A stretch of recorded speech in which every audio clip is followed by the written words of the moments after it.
എല്ലാവർക്കും നമസ്കാരം. ഒരുപാട് സന്തോഷം ഈ ഒരു നിറഞ്ഞ സദസ്സിന് മുൻപിൽ നിൽക്കുമ്പോൾ. തിലകൻ സൗഹൃദ സമിതിയുടെ ഈ ഗോൾഡൻ റീൽസ് അവാർഡ് നൈറ്റിനോടനുബന്ധിച്ച് ഈ മനോഹരമായ വേദിയുടെ ഭാഗമാക്കിയത് നിങ്ങളോട് ഓരോരുത്തരോടും ഹൃദയത്തിൽ തൊട്ട നന്ദി അറിയിക്കുന്നു. ഒരു ചെറിയ വൺ മാൻ ഷോ ഇവിടെ അവതരിപ്പിക്കാൻ ആഗ്രഹിക്കുകയാണ്. നമ്മൾ കോമഡി ഉത്സവ വേദികളിലൊക്കെ കണ്ടിട്ടുള്ള സ്പോട്ട് ഡബ്ബിംഗ് എന്ന് പറയുന്ന ഒരു ഐറ്റം തന്നെയാണ് ഇവിടെ അവതരിപ്പിക്കുന്നത്. എന്നാൽ ഇവിടെ കണ്ടിന്യൂസ് ആയിട്ട് 35ഓളം സീനുകൾ ഇവിടെ പ്ലേ ചെയ്യാൻ പോവുകയാണ്. അതിൽ എല്ലാ താരങ്ങളുടെയും ഒറിജിനൽ ശബ്ദങ്ങൾ മായ്ച്ചു കളഞ്ഞിരിക്കുകയാണ്. ഓരോ താരത്തിൻ്റെയും ലിപ്സിങ്കിനനുസരിച്ച് ഞാനിതവിടെ ഈ സൈഡിൽ നിന്നുകൊണ്ട് ഓരോ താരത്തിനും ശബ്ദം കൊടുക്കാൻ അല്ലെങ്കിൽ ഡബ്ബ് ചെയ്യാനുള്ളൊരു ശ്രമമാണ് നടത്തുന്നത്. ആ ശ്രമത്തിനാണ് നിങ്ങൾ കൈയടിക്കേണ്ടത്. അപ്പോൾ നല്ല പടക്കമെടുത്തൊരു കയ്യടി തരികയാണെങ്കിൽ ഞാൻ അങ്ങോട്ട് പോവാം. പഴയ താരങ്ങളിൽ നിന്നും പുതിയ താരങ്ങളിലേക്കുള്ളൊരു യാത്രയാണ്. ഓരോ താരത്തിൻ്റെയും ശബ്ദങ്ങൾ നിങ്ങൾക്ക് ഇഷ്ടപ്പെടുന്നുണ്ടെങ്കിൽ തീർച്ചയായിട്ടും നിങ്ങളുടെ ആ ഒരു കയ്യടി ശബ്ദം കേട്ടാൽ 35 താരങ്ങൾ വരെ പോകാനുള്ളൊരു എനർജി ഉണ്ടാവും. Please take A video. എല്ലാം ഞാൻ മനസ്സിലാക്കണമേ. ഞാൻ നേരിട്ട് കണ്ടിട്ടില്ലെങ്കിലും എൻ്റെ നേരം മാമ എൻ്റെ മുമ്പിൽ നിൽക്കണമേ. എല്ലാം എനിക്ക് ചൊല്ലിത്തരാൻ. എൻ്റെ അമ്മാവൻ്റെ മകൻ ജയിക്കണം, ഞാൻ തോൽക്കണം. എൻ്റെ മകന് വിവാഹം കഴിക്കാൻ പോകുന്ന എൻ്റെ മരുമകളെന്ന നിലയ്ക്കാണ് ഞാൻ നിന്നോട് സംസാരിക്കുന്നത്. ഒരു നിരപരാധിയും ശിക്ഷിക്കപ്പെടാൻ പാടില്ല എന്ന് നിർബന്ധമുള്ളവനാണ് ഞാൻ. എന്നോട് നിങ്ങൾക്ക് സ്നേഹമുണ്ടെങ്കിൽ ആ സ്നേഹത്തിൻ്റെ പേരിൽ ഞാൻ പറയുന്നു, പിരിഞ്ഞു പോകൂ. പിരിഞ്ഞു പോകാൻ, കൈയടിക്കാൻ. What did you say? Beggars. Maybe we are poor. Coolies. Trolley pullers. But we are not beggars. ഞാൻ എങ്ങനെയാണ് എൻ്റെ ജീവിതത്തിൽ നിന്നും പറിച്ചെടുത്തതാണ് ഈ പുസ്തകം. എൻ്റെ ജീവിതത്തിൻ്റെ എല്ലാ നൊമ്പരവും പളങ്കിലുണ്ട്.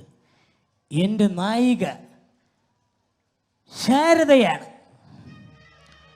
ഒരു പോലീസ് ഉദ്യോഗസ്ഥൻ വിചാരിച്ചാൽ കൊലപാതകം ആത്മഹത്യയാക്കി മാറ്റാൻ കഴിയും. ആത്മഹത്യ കൊലപാതകമാക്കി മാറ്റാൻ കഴിയുമോ സ്വാമി? എൻ്റെ അപ്പൻ സായിപ്പിനെ കൊന്നിട്ട് കഴുമരത്ത് കയറുന്ന കാലത്ത് ദേ ഈ നിൽക്കുന്ന കുടുംബമഹിമക്കാരൻ കുന്നേമത്തച്ഛൻ്റെ അപ്പനും വെമ്പടയ്ക്കും ബ്രണ്ണൻ സാഹിബിൻ്റെ ബംഗ്ലാവിലാ പണി. ഞാൻ പാടുന്നതിനിടയ്ക്ക് പൊന്നാട, ജണ്ട്, റീത്ത്, ഹാരം, നോട്ടുമാല, ധാരങ്ങ എന്നിവയൊക്കെ നൽകി എന്നെ സ്നേഹം കൊണ്ട് വീർപ്പ് മുട്ടിക്കരുതേ എന്ന് ഞാൻ അപേക്ഷിക്കുകയാണ്. 40-48 കൊല്ലം മുമ്പ് പപ്പയുടെ ലൈഫിലുണ്ടായ ഒരു എക്സ്ട്രാ ഓർഡിനറി സംഭവം നിനക്ക് ഓർമ്മയുണ്ടോയെന്നറിയില്ല. അമ്മച്ചിയുടെ അനിയനൊരു പള്ളിയിലച്ഛനുണ്ടായിരുന്നു. അച്ഛൻ്റെ ഒരു ലാൽ മാസ്റ്റർ കാറുണ്ടായിരുന്നു. അതീ കയറാനുള്ള കൊതി കൊണ്ട് സമയം കിട്ടുമ്പോഴൊക്കെ ഞാൻ അച്ഛൻ്റെ അടുത്ത് പോയി നിൽക്കും. അങ്ങ് പൊന്മുടിയിൽ ക്ലച്ച് താങ്ങി ഗിയർ മാറ്റി ആക്സിലേറ്റർ കൊടുത്താലേ വണ്ടി സ്മൂത്തായിട്ട് പോവുള്ളൂ. പിന്നെ നമ്മൾ ഡ്രൈവ് ചെയ്യുമ്പോൾ എപ്പോഴും കണ്ണ് റോട്ടിലായിരിക്കണം. ഊട്ടിയിലെ കുതിരയെ പോലെ സ്ട്രൈറ്റ് സ്ട്രൈറ്റ്. പിശുക്കനോ ഞാനോ? പിശുക്കുന്നത് ജീവിതത്തിൽ അറിയാത്ത എന്നോടാ താൻ. ദാ 2000 രൂപ പെട്രോൾ അടിച്ചോ, പിന്നെ അതിൽ നിന്നൊരു 100 രൂപയ്ക്ക് ഫുള്ളടിച്ചോ. ഇപ്പോഴല്ല, അതവിടെ എടുത്തതിന് ശേഷം. അപ്പം എൻ്റെ കയ്യിൽ പിന്നെ ഞാനത് ഒളിപ്പിച്ച് വെക്കുമല്ലോ. അപ്പം എൻ്റെ കയ്യിൽ കാണൂലല്ലോ.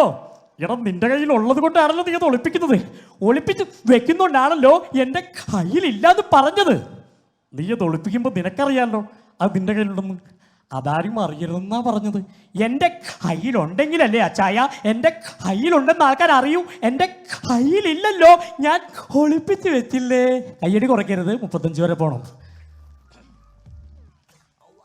ഇയാളൊരുത്തം കാരണം എനിക്ക് വായ്ക്കുരുതിയായി 2 ഇഡ്ഡലി പോലും കഴിക്കാൻ പറ്റാതായി. എടോ, തനിക്ക് സിനിമയിൽ മസുലുരുട്ടി കാണിച്ച കോടികൾ കിട്ടും. ഈ പാവപ്പെട്ട് കേശവമ്മ ചുരുട്ടി കാണിച്ചിട്ട് എന്ത് കിട്ടാനാ? ചേച്ചി, ഞാനൊരു കാര്യം പറഞ്ഞ ചേച്ചി എന്നെ ചീത്ത പറയൂ. എനിക്കൊരു അബദ്ധം പറ്റി. ഞാനിപ്പോൾ എന്ത് ചെയ്യണമെന്നാണ് നിങ്ങളീ പറയണത്? അച്ഛൻ നേരത്തെ എന്തോ പറഞ്ഞല്ല, ഒരിക്കലാന്നാ മരിക്കലാന്നാ. ഈ മീൻ വറുത്തിൻ്റെ കാര്യത്തിലൊന്നുമില്ലല്ലേ? പിന്നെ എൻ്റെ മീൻ വറുത്തെടുത്തുണ്ടായി ഞാൻ എന്ത് ചെയ്യാനാണ്? മീസമാധവൻ എൻ്റെ കരിയറിന് ശരിക്കും മലയാള സിനിമയിൽ ഉറപ്പിച്ച് നിർത്തി. പിന്നീടുള്ള യാത്രയ്ക്ക് ഒരു ഇന്ധനമായി. തുടർന്നുള്ള പരാജയങ്ങളൊന്നും എൻ്റെ കരിയറിനെ ബാധിക്കില്ല എന്ന ഉറച്ച അടിത്തറ മീശമാധവൻ ഉണ്ടാക്കി തന്നു. ജോർജ് കുട്ടിക്ക് അത് കൊണ്ട് കളയാൻ ഒരുപാട് സാധ്യതകളുണ്ടായിരുന്നു. ഫോർ എക്സാമ്പിൾ, അയാളുടെ വീട്ടിൽ നിന്ന് 3 മണിക്കൂർ യാത്ര ചെയ്താൽ ഫോറസ്റ്റ് ഏരിയയാണ്. പോലീസ് ആ സാധ്യതയും പറ്റുന്നത് പോലെ പരിശോധിച്ചു. 2 തവണ കോടതിയുടെ അനുവാദത്തോടെ അയാളെയും കുടുംബത്തെ വിളിച്ചു വരുത്തി ചോദ്യം ചെയ്തു. ഒന്നും കിട്ടിയില്ലെന്ന് മാത്രമല്ല, ഇനിയൊരു സോളിഡ് പ്രൂഫില്ലാതെ കോടതിയിലേക്ക് വരരുതെന്ന് കോടതി താക്കീതും നൽകി. ചോരയും നീരും കണ്ണീരും വിയർപ്പും ജീവനും വരെ തീരെഴുതി തന്നാലും പിന്നെയും നീയൊക്കെ കഴുതകളെന്ന് രഹസ്യമായും പരസ്യമായും വിളിക്കുന്ന ഈ ഇരുകാലികൾ ജനങ്ങൾ, ഇവരുടെ ചെലവിൽ മേലിലൊരു ആർഭാടവും നിനക്ക് പാടില്ല ജയകൃഷ്ണൻ. ഇവരുടെ പേരിൽ മേലൊരു അവകാശവും നിനക്ക് ഞാൻ തരില്ല. പിന്നിട്ട വഴികളിലെങ്ങോ കാലിൽ തറച്ച നീ എന്ന മുള്ളിനെ ഞാൻ എന്നേ മറന്നിരിക്കുന്നു. മുനയൊടിഞ്ഞ ആ പഴയ മുള്ളിന് ഈ വഴിയിൽ എന്നെ കുത്തി നോവിക്കാനാവില്ല. എനിക്ക് നോവില്ല ശേഖര. ഉയരങ്ങൾ കീഴടക്കാം, സ്വപ്നങ്ങൾ സ്വന്തമാക്കാം. ഇന്ധനം, അറിവ്, സ്വാഗതം സുസ്വാഗതം നിങ്ങൾക്കുമാകാം കോടീശ്വരൻ. മിമിക്രി വേദികളിൽ നിന്നും സിനിമയിലെത്തിയ ഞാനടക്കമുള്ള കലാകാരന്മാരും ഇനി സിനിമയിൽ വരാനുള്ള മിമിക്രി കലാകാരന്മാരും ഒത്തുചേരുന്ന ഒരു അപൂർവ സംഗമം. ഈ പ്രോഗ്രാമിന്റെ സംവിധാന ചുമതല നിർവഹിക്കുന്നത് ഞാനാണ്. എൻ്റെ രാമൻകുട്ടി, ഞാൻ 1000 പ്രാവശ്യം ഈ നായിൻ്റെ മോനോട് ചോദിച്ചതാ ചോറിടട്ടെ എന്ന്. അപ്പം അവൻ്റെ അമ്മയുടെ വീടിൻ്റെ തൊട്ടടുത്ത് തന്നെ എൻ്റെ വീട്. എന്നിട്ട് അവൻ എന്നോട് ഇങ്ങനെ പെരുമാറണേ. അയ്യോ, നല്ല ഫീഡ്ബാക്ക് ആയിരുന്നു. അപ്പോഴേ ഞാൻ വിചാരിച്ചത് നമുക്കിപ്പോൾ ചാനൽസ്, ഇപ്പോൾ ഇവിടെയുള്ള ചാനലൊക്കെ ഏകദേശം പ്രീ ഡിഗ്രിയും കോളേജും ഒക്കെ കഴിഞ്ഞ് PhD എടുത്ത ചാനൽസ് അവിടെ മൊത്തം. അപ്പോൾ ഇപ്പോൾ UKG കയറി 1ാം ക്ലാസ്സിൽ കയറുന്നേ ഉള്ളൂ. പക്ഷേ ഈ കുട്ടിയോട് ഇത്രയും സ്നേഹം ജനങ്ങൾക്കുണ്ടല്ലോ എന്ന് എനിക്ക് മനസ്സിലായത് സത്യം പറയാം. പണത്തിൻ്റെ ബാധ്യതകൾ തീർന്ന പിന്നെ ഇവിടെ നിന്നാരും കൊച്ചുത്രേശ്യയെ തിരഞ്ഞു വന്നേക്കരുത്.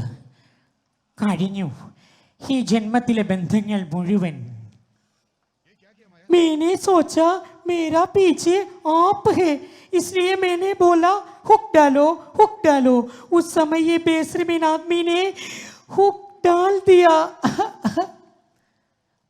ഒരുപാട് സന്തോഷമുണ്ട്. സിനിമയിൽ വന്നിട്ട് പല കാറ്റഗറിയിലുള്ള അവാർഡ്സും കിട്ടിയിട്ടുണ്ട്. തുടക്കത്തിൽ പുതുമുഖ നടിയിൽ തുടങ്ങി മികച്ച നടിയിലുള്ള അവാർഡ്സ് വരെ. ഇതിപ്പോൾ ആദ്യമായിട്ട് ഇങ്ങനൊരു അവാർഡ്. വളരെ സന്തോഷമുണ്ട്.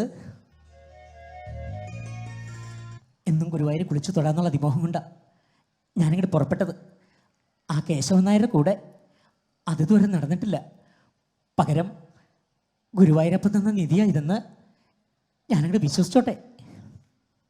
ആര്യയുടെ ചവിട്ടിൽ മാത്രമല്ല, നിന്റെ അമ്മയുടെ ചവിട്ടിൽ വെക്കണ പറ്റി. നീ ഒരു കാര്യം ഞാൻ പറഞ്ഞേക്കാം. അമ്മില്ലാത്തൊരു കൊച്ചിൻ്റെ കല്യാണം അവിടെ. പന്തല്ല ആരേതല്ല അമ്പാരി മെടിക്കെട്ട് ഒക്കിണ്ടാവും. വിമൽ സാറ് നല്ല മനസ്സാണെന്നും വിമൽ സാറിൻ്റെ കുറേ പൈസയൊക്കെ ഉണ്ടെന്നും വിമൽ സാറ് നന്നായി ഓടും ചാടും, നന്നായി പാട്ട് പാടും. പാട്ട് വേണ്ടല്ലേ? പിന്നെ നിന്റെ എറണാകുളം സിറ്റി, അതിന് വലിയ ഉറപ്പൊന്നുമില്ലടാ. അത് നിൽക്കുന്നതേ കമ്മട്ടിപ്പാടത്തിൻ്റെ ചതുപ്പിലാ. അത് കെട്ടിപ്പൊക്കിയത് സിമൻറ്റ് കല്ല് കൊണ്ടൊന്നല്ല, നല്ല കറുത്ത് കട്ട പിടിച്ച ചോര കൊണ്ടാ. എങ്ങനെയൊക്കെ ചോരയ്ക്ക് ചോരയുടെ വിളി കേൾക്കണടാ. അപ്പൊ കാശുമില്ല, സ്നേഹവും ഇല്ല. വേറൊരുത്തൻ്റെ കയ്യിലിരിക്കണ കാശ് നമ്മുടെ പോക്കറ്റിൽ എത്തിക്കണ്ടല്ലേ കച്ചവടം. അതൊരു കലയല്ലേ. അതിന് നീ കലി കൊണ്ടിട്ട് വല്ല കാര്യം ഉണ്ടാ? ഞാൻ പണ്ടേ കഴിവാ പോലെ നീ എന്നെ കച്ചവടം പഠിപ്പിക്കാനാടാ എന്ന് പറയാൻ പറ്റില്ലായിരുന്നു. താങ്ക്സ്. അതെന്നെ ബെനറ്റ് മുതലാളി ഡോബർമെൻ്റെ കുണ്ടിൽ പടക്കം വെച്ച് പൊട്ടിച്ച് നിസ്സാര കേസിലാണ് മഹേഷേട്ടാ എന്നെ തല്ലിയത്. അതുകൊണ്ട് എറണാകുളത്ത് പോയി ഫോട്ടോഷോപ്പൊക്കെ പഠിച്ചു. പ്രണയത്തിൻ്റെ കാര്യത്തിൽ സമയം ഒരു ഘടകമേ അല്ല. നമ്മുടെ ലൈഫ് പാർട്ണർ ആവും മൂന്നാളെ കണ്ട നമ്മളറിയാതെ നമ്മുടെ ഹൃദയം ദിശ നടിക്കും. കേരളത്തിലെ ജനങ്ങൾ ആരോപണങ്ങളെയും ആരോപണങ്ങളോടൊപ്പം തന്നെ ആരോപണങ്ങളുടെ നിജസ്ഥിതിയെക്കുറിച്ചും പഠിക്കാനും മനസ്സിലാക്കാനും അതനുസരിച്ച് തീരുമാനമെടുക്കാനും മറ്റാരെക്കാളും മുൻപന്തിയിലാണ് എന്ന് തെളിയിച്ചിരിക്കുകയാണ്. ക്യാപിറ്റൽ പണിഷ്മെന്റ് ഞങ്ങൾ നേരിട്ടവരാണ്. ക്രൂരമായ മർദ്ദനവും അതേപോലെ തന്നെ തൂക്കുകയറും എല്ലാം വെല്ലുവിളിച്ചുകൊണ്ട് നേരിട്ട ഞങ്ങളെ ഇപ്പോൾ ക്യാപിറ്റൽ പണിഷ്മെന്റ് എന്ന് പറഞ്ഞ് ഭയപ്പെടുത്താൻ ശ്രമിച്ചാൽ അത് വിലപ്പോവില്ല എന്ന് കൂടി ഈ അവസരത്തിൽ ഞാൻ അറിയിക്കുകയാണ്. ആരാണ് സന്തോഷം ആഗ്രഹിക്കാത്തത്? പക്ഷേ വലിയ വില കൊടുക്കേണ്ടി വന്നാലോ? പുക വലിക്കരുത്, വലിക്കാൻ അനുവദിക്കരുത്. പുകവലി നിങ്ങൾക്ക് ദോഷകരമാണ്. അതുപോലെ നിങ്ങളുടെ പ്രിയപ്പെട്ടവർക്കും പുകവലിക്ക് വലിയ വില കൊടുക്കേണ്ടി വരും. വലിയ വില. Thank you. 35 പറഞ്ഞത്, പക്ഷേ ഇതിൽ ഒരു ഓഡിയോ മിസ്ചേഞ്ച് ആയിട്ട് പോകുന്നുണ്ട്. അവസാനം ഒരു സോങ് ആണ് ട്രാക്കിൽ, അതുകൊണ്ട് അത് ടൈമിംഗ് മാറിപ്പോവും. അതുകൊണ്ട് 34 നിർത്തുകയാണ്. ഇഷ്ടപ്പെട്ടെങ്കിൽ നല്ലൊരു കൈ തരുമോ? Thank you so much. ഒന്നും പറയാനില്ല, ഒന്നും കൂടി തരാം. ഒരു നല്ല കൈയ്യടി കൊടുക്കാം ഞങ്ങളുടെ ഒരു സന്തോഷത്തിന്. ഒരു കൈയ്യടി കൂടി നല്ലോണം. തീർച്ചയായിട്ടും ഗംഭീർ പെർഫോമൻസ്. കൺഗ്രാറ്റ്സ്. ഇനിയും ഇതുപോലെ പെർഫോം ചെയ്യാൻ കഴിയട്ടെ. Happy new year in advance.